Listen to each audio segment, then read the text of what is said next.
ओम नमो भगवते वासुदेवाय। जय श्री हरि विष्णु, जय माता लक्ष्मी। स्वागत है आपका हमारे चैनल पर।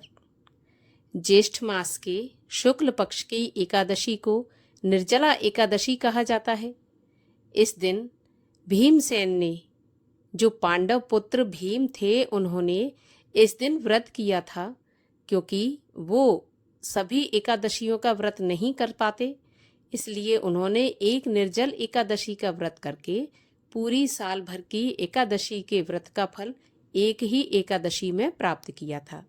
इसलिए इसको भीमसेनी एकादशी भी कहा जाता है, पांडव एकादशी भी कहते हैं। बहुत महत्वपूर्ण ये एकादशी का व्रत है और बहुत कठिन भी है, क्योंकि इस दिन पूरे दिन और पारण तक आपको निर्जल रहना है, अर्थात जल का सेवन भी नहीं करना है। अब बात आती है कि अगर कोई इस व्रत को निर्जल नहीं रह सकता तो क्या इस व्रत को त्याग दे, व्रत रखना ही नहीं है? तो ऐसा बिल्कुल भी नहीं है। अगर आप निर्जल व्रत नहीं रख सकते तो आप जलाहार फलाहार से भी इस व्रत को रख सकते हैं। इससे बस ये होगा कि आपको 26 एकादशी का नहीं, बल्कि मात्र एक ज्येष्ठ मास की एकादशी के व्रत का फल प्राप्त होगा, लेकिन होगा अवश्य। अगर आप पहले से ही 12 महीने की एकादशी का व्रत रखते चले आ रहे हैं तो फिर आपको जलाहार से या फलाहार से रहने में कोई भी दोष नहीं लगेगा, और दोष तो वैसे भी नहीं लगना है, क्योंकि दोष नहीं लगेगा इसमें। आप चाहे फलाहार से रहें, बस ये है कि पुण्य बढ़ जाता है। अगर आप निर्जल रहेंगे तो आपका पुण्य आपको बढ़कर मिलेगा, और अगर आप निर्जल नहीं रहेंगे तो पुण्य थोड़ा कम हो जाएगा, लेकिन पाप किसी भी सूरत में नहीं लगेगा। तो बेफिक्र होके आप अपनी सामर्थ्य के अनुसार इस व्रत को करिए, लेकिन करिए अवश्य, क्योंकि मुख्य होता है एकादशी के दिन अन्न का त्याग करना। अगर एकादशी के दिन हम अन्न खाते हैं, अन्न का भक्षण करते हैं, तो सारे पाप स्वतः ही हमारे अंदर प्रवेश कर जाते हैं, क्योंकि एकादशी के दिन सभी पापों का निवास अन्न में हो जाता है। और जब हम अन्न खाते हैं तो हमारे अंदर भी वो पाप चला जाता है। इसलिए एकादशी के दिन अन्न का त्याग अवश्य करना चाहिए। निर्जला एकादशी का व्रत इसलिए और महत्वपूर्ण बताया जाता है क्योंकि एक तो ये गर्मियों का मौसम होता है, और इसमें निर्जल रहना ये अपने आप में ही बहुत बड़ी तपस्या है, और इस तपस्या का फल भी अनंत गुना मिलता है।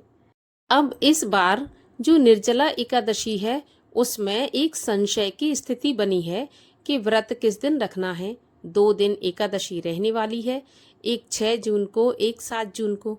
तो व्रत किस दिन रखा जाएगा? तो देखिए, दोनों ही दिन व्रत रखा जाएगा।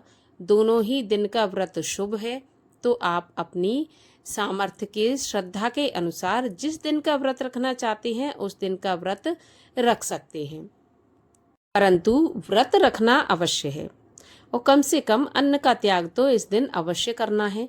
भगवान नारायण के मंत्रों का जाप करना है। अब आपको बता दें कि एकादशी तिथि कब प्रारंभ होगी, कब समाप्त होगी। तो देखिए, एकादशी तिथि का प्रारंभ होगा 6 जून शुक्रवार की सुबह 2:15 पर, और एकादशी तिथि समाप्त होगी 7 जून शनिवार की सुबह 4:47 पर। तो उदया तिथि के अनुसार एकादशी का व्रत 2 दिन रखा जाएगा, 6 जून शुक्रवार को भी और 7 जून शनिवार को भी। 6 जून को स्मार्त व्रत रख सकते हैं और 7 जून को वैष्णव जन व्रत रख सकते हैं। आप चाहें तो दोनों दिन का व्रत भी किया जा सकता है। द्वादशी तिथि प्रारंभ होगी 7 जून शनिवार की सुबह 4:48 से, और समाप्त होगी 8 जून रविवार की सुबह 7:17 पर। तो जो भी भक्तगण 6 जून को व्रत रखने वाले हैं उनको व्रत का पारण 7 जून को करना होगा, और पारण का समय होगा दोपहर 1:44 से 4:31 तक। और अगर जो भक्तगण 7 जून को व्रत रख रहे हैं तो उनको व्रत का पारण करना होगा 8 जून रविवार को सुबह 5:23 से 7:17 तक। इसी समय पर आपको दान दक्षिणा, ब्राह्मण भोजन जो भी आप करना चाहें करके अपने व्रत का पालन अवश्य कर लें, तभी ये व्रत पूर्ण माना जाएगा। आशा करती हूँ जानकारी आपको अच्छी लगी होगी। अच्छी लगी हो तो लाइक शेयर करके चैनल को सब्सक्राइब कर लें। साथ ही हमारे चैनल पर निर्जला एकादशी व्रत की कथा भी सुनाई जाएगी, तो वो भी अवश्य सुनें।